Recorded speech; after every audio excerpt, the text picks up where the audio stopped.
Sa malalim na kwentong kababalaghan ng Mindanao, may nilalang na tinatawag na berbalang.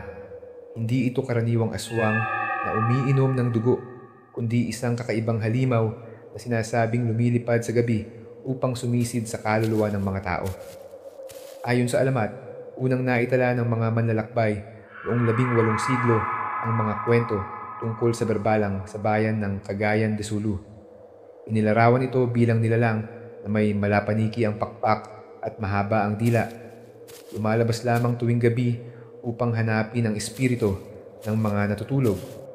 Kapag tinamaan ng malas, biglang manghihina ang biktima na tila nawawalan ng buhay sapagkat ang kaluluwa raw ay ninanakaw. Sa kulturang Muslim ng Mindanao, naniniwala ang ilan na ang berbalang ay bunga ng takot sa mga nilalang ng dilim na sumasalamin sa kahalagahan ng kaluluwa. May mga ritual na ginagawa gaya ng paglalagay ng anting-anting o pagtunog ng gong upang itaboy ang halimaw. Ang misteryong ito ay bahagi ng mas malawak na Philippine folklore kung saan bawat nilalang ay babala laban sa pagkawala ng espiritu.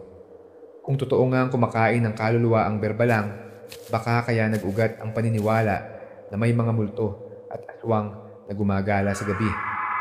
Sundan ang alamat at lagim para sa mas marami pang myths, legends at Philippine horror stories.